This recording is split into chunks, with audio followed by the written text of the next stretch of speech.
चलिए स्टार्ट करते हैं। Two isolated spherical conductor of radius 6 centimetre and 12 centimetre respectively. भैया देखो, दो आइसोलेटेड स्फीयर्स है of radius 6 centimetre and 12 centimetre respectively. They have charges 12 microcoulomb and -3 microcoulomb. 12 microcoulomb का charge है और -3 माइक्रोकुलम का चार्ज है। Find the charges after they are connected by a conducting wire. Also find common potential. तो आपको common potential भी पता लगाना है और नया वाला चार्ज भी पता लगाना है। Very very easy.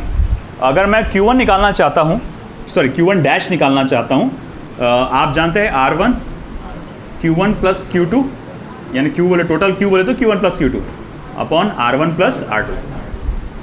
चलिए ठीक है, R1 6 सेंटीमीटर मत डालो क्योंकि नीचे भी सेंटीमीटर है। Q1 प्लस Q2 12 प्लस 3 -3 कितना हो जाएगा? 9 इंटू 10⁻⁻⁻⁶ अपॉन 18। 9 1 ज़ा 9 2 ज़ा 2 1 ज़ा 2 3 ज़ा। तो Q1 dash is equal to कितना हो जाएगा बेटा? 3 माइक्रोकुलम। ठीक है, तो Q1 डैश हो गया आपका 3 माइक्रोकुलम और Q2 dash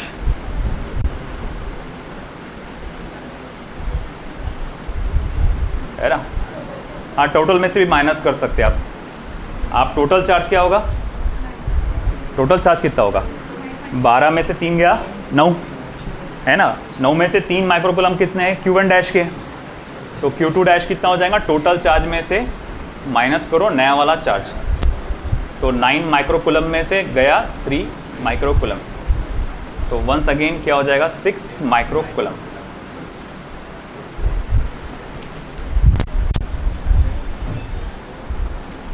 right it down. अच्छा, कॉमन पोटेंशियल भी है ना। कॉमन पोटेंशियल आप direct total charge upon total capacity दिया हुआ है क्या? अरे यार मैं ना हो पाए, हाँ वो तो करना ही पड़ेगा उसको, मगर मैं और शॉर्टकट सोच रहा था कोई।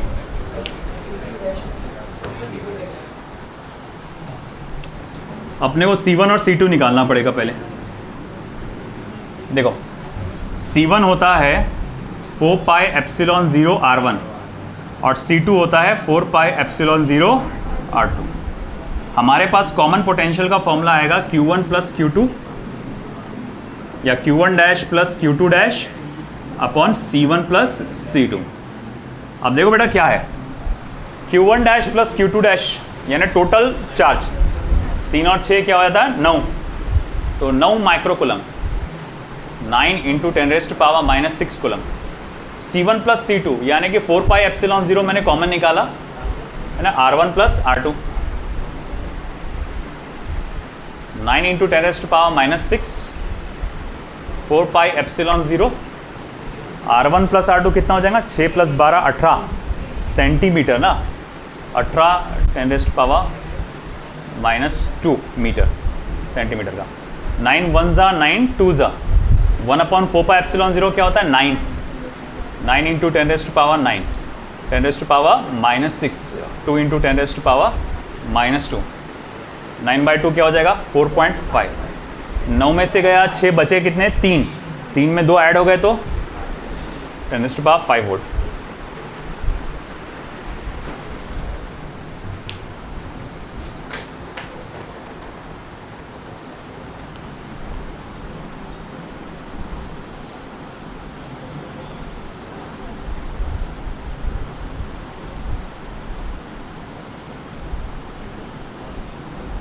चलिए अगला क्वेश्चन।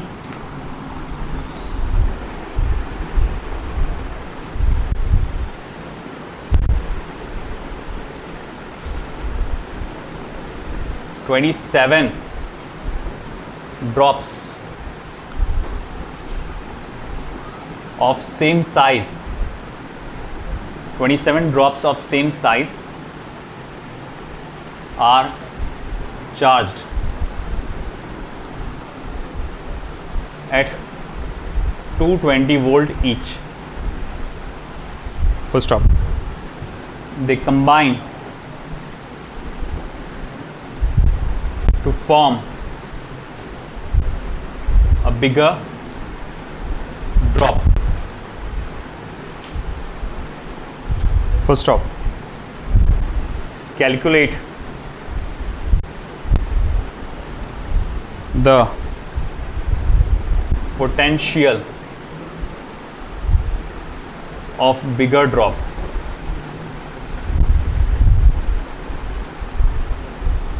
बड़े ड्रॉप का पोटेंशियल कैलकुलेट करो.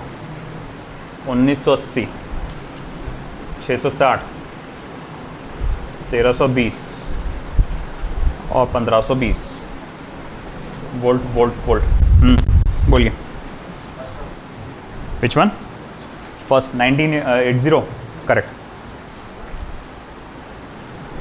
27 ड्रॉप्स है ना, तो नंबर ऑफ ड्रॉपलेट्स जो है 27 है, यानी स्मॉल एन की वैल्यू है 27 और हर एक छोटे छोटे ड्रॉपलेट का पोटेंशियल 220 वोल्ट है. अब वो मिलकर एक बड़ा ड्रॉप बन गया, तो बड़े ड्रॉप का पोटेंशियल पूछा हुआ है. वैसे क्या रिलेशन है हमारे पास पोटेंशियल को लेकर? 2/n⁻²/3 times of small v, है ना. मतलब पहले क्यूब रूट ले लो, फिर बाद में इसका स्क्वायर ले लो. तो capital V is equal to small n की वैल्यू क्या है? अरे क्या है रे? 27 2/3 टाइम्स ऑफ स्मॉल v. 27 का क्यूब रूट क्या होता है बेटा? 27 का क्यूब रूट नहीं बेटा, स्क्वायर रूट होता हो. स्क्वायर रूट भी नहीं होता हो, 3 होता है ना. 3 3 = 9, 3 9 = 27. तो वो 3 और बाद में उसका स्क्वायर. अच्छा तुम टोटल वैल्यू बोल रहे हैं. उसका क्यूब रूट लेंगे तो 3 होगा, उसका बाद में स्क्वायर लेंगे तो 9. 9 मल्टीप्लाई बाय v यानी कि 220, 1980, है ना. नीट 2021 का क्वेश्चन है ये. हाँ,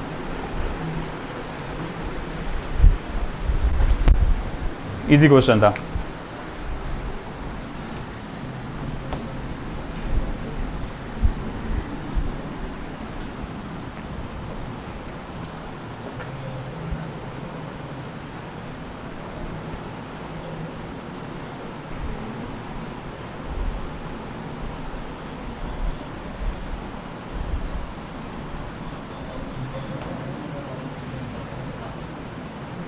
चलिए आप ये वाला मुझे सॉल्व करके बताएंगे. ये क्वेश्चन भी नीट का ही है, जब उसका नाम AIPMT था. 2 metallic sphere of radii 1 centimeter and 3 centimeter are given charges -1 × 10⁻² coulomb and 5 × 10⁻² coulomb respectively. First off, if these are connected by a conducting wire, comma, the final charge on the bigger sphere is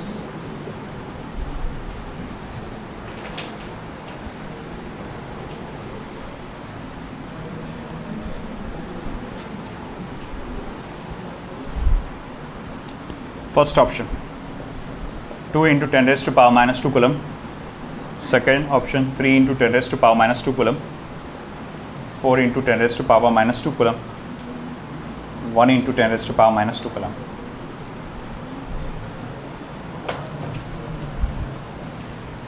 Go for it.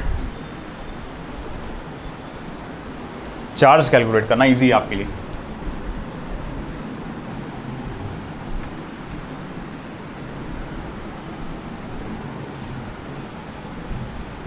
ये particular topic पे बहुत ज़्यादा questions नहीं मिलने वाले, आपको कोई किताब भी देखेंगे तो रेफरेंस बुक ज़्यादा क्वेश्चंस नहीं मिलेंगे।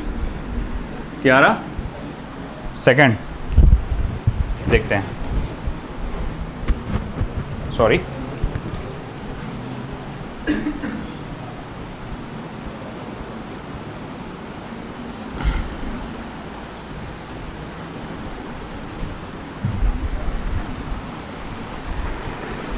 इधर का हो गया सभी का, लिख लो बेटा फिर अगला इधर लिख देता हूँ। 64 identical spheres of charge small q and capacitance capital C each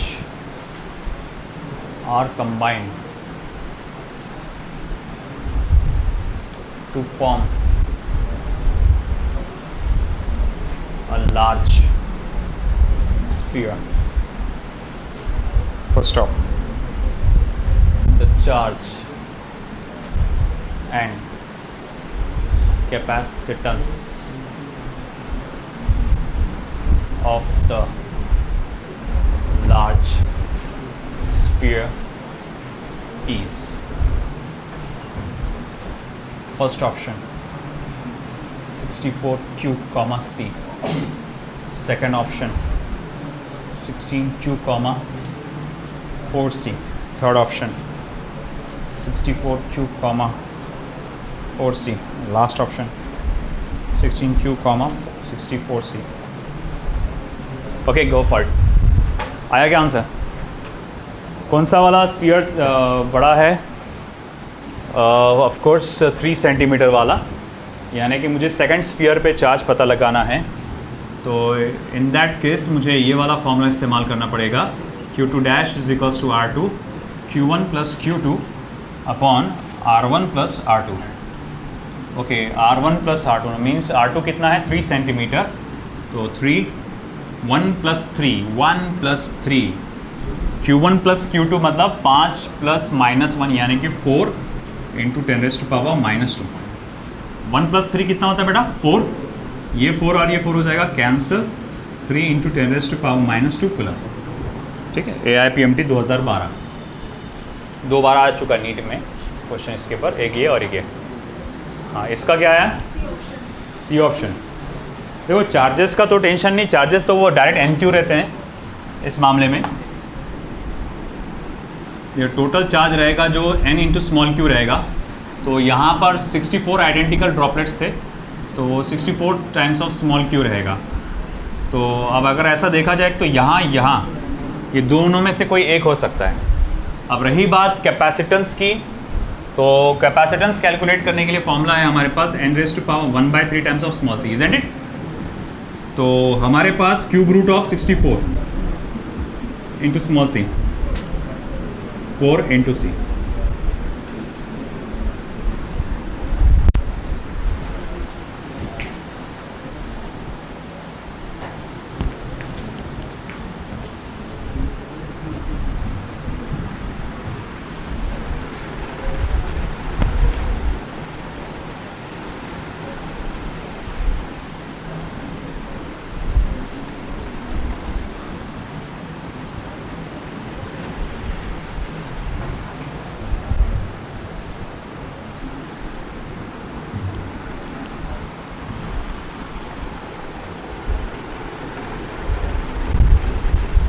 Next,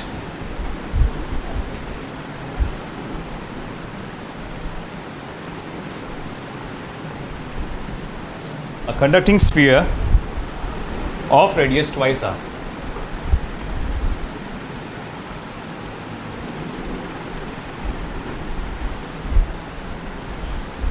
carrying a charge capital Q is joined to an uncharged conducting sphere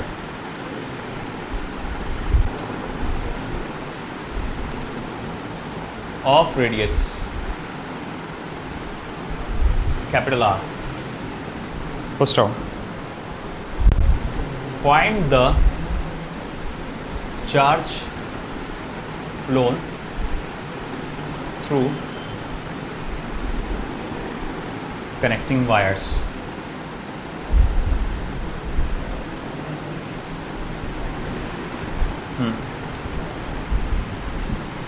Go for it.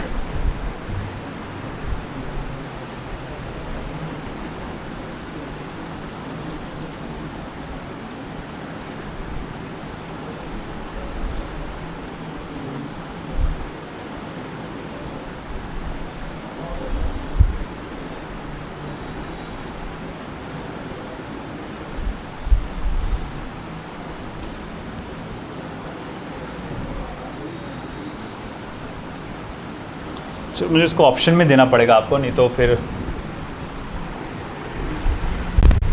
मुश्किल जाएगा आपको. Q/2, Q/3, Q/4 and Q/5. कितना? Q/3. Correct. Good.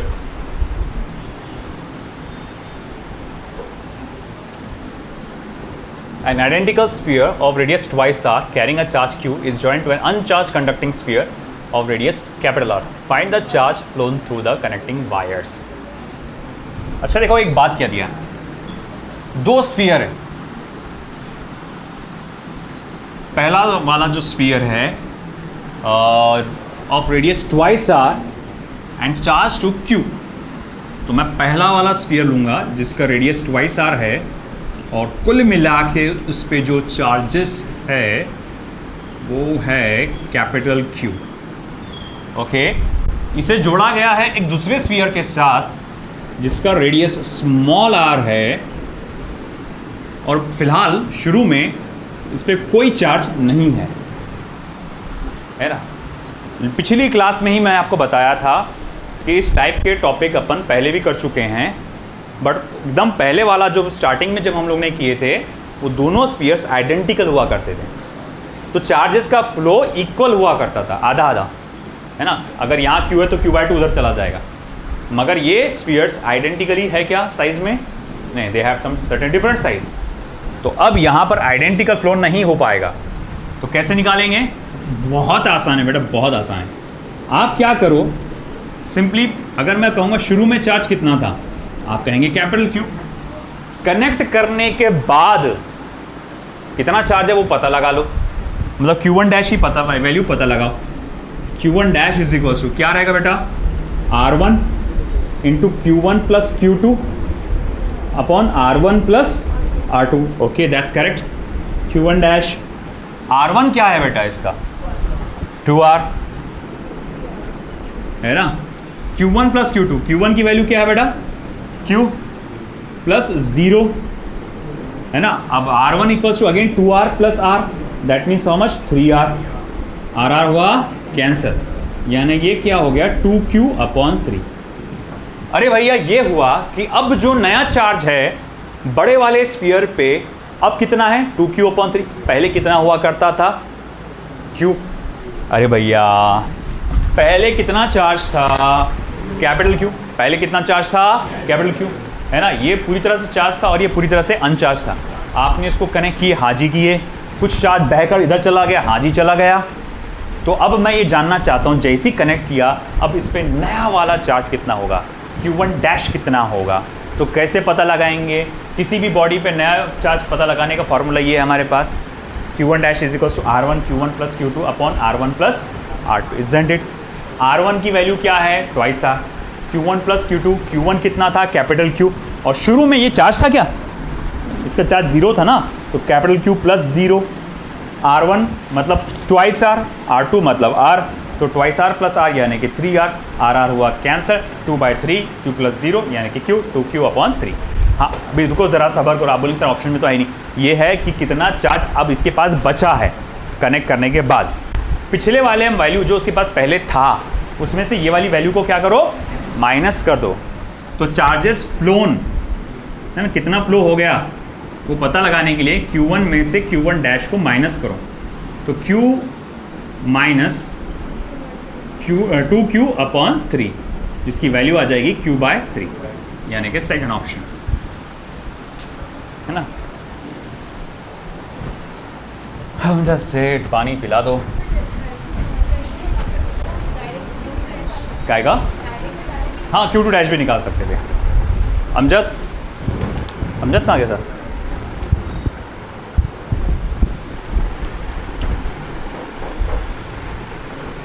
हुआ? ठीक है, इस part को लेके न्यूमेरिकल्स खत्म होते हैं यहाँ पे। अब अगला पार्ट